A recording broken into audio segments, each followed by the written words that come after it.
Ouais, aujourd'hui, j'ai envie de te parler du passage de l'identité à l'être-té. L'identité, c'est quelque chose que l'on connaît bien, en fait. Ça parle de comment je m'identifie dans le monde.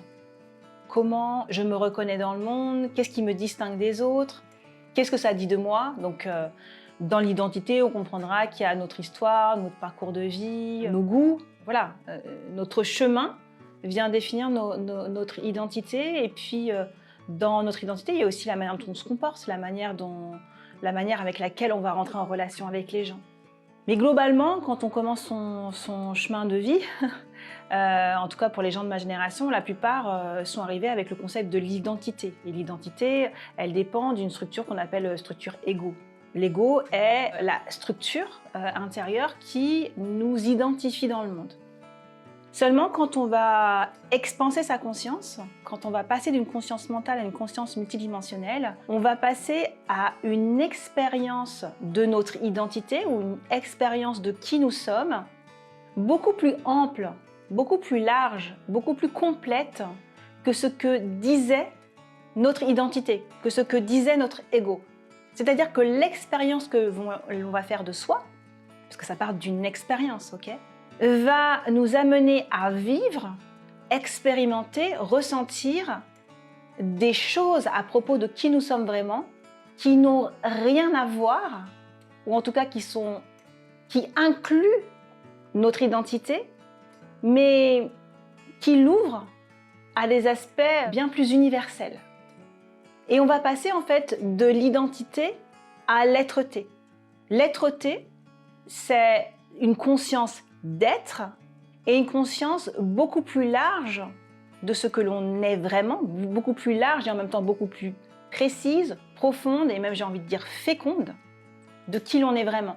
Cette être-té, cette conscience d'être, elle va inclure deux aspects là, donc, que j'ai envie d'éclairer. Il va y avoir l'aspect indéfini et infini de soi, la conscience d'être le tout, la conscience d'être l'univers, la conscience d'être relié à toute chose. Donc c'est une expérience vraiment physique que l'on fait. Et en même temps, va se poser la question de notre identité, d'une certaine manière. C'est-à-dire au sens défini du terme. Et moi, ce que j'aime accompagner, c'est ce volet-là. Et cette identité nouvelle, elle est être-té. Elle inclut les aspects infini et indéfini de qui je suis, indéfini au sens que je suis à chaque instant tous les possibles, et elle va inclure une dimension finie et définie de qui je suis, qui parle d'une conscience d'être. Et cette conscience, elle se vit, elle s'expérimente, elle se ressent comme une évidence de qui l'on est, mais qui n'a rien à voir avec une identité égotique. C'est comme beaucoup plus profond, c'est quelque chose de beaucoup plus vibratoire, c'est quelque chose de beaucoup plus de l'ordre de la perceptibilité, qui parle aussi de la réflexivité, comment je me perçois, et qui me permet d'accéder à une conscience très intérieure, solide, stable et indépendant des facteurs externes.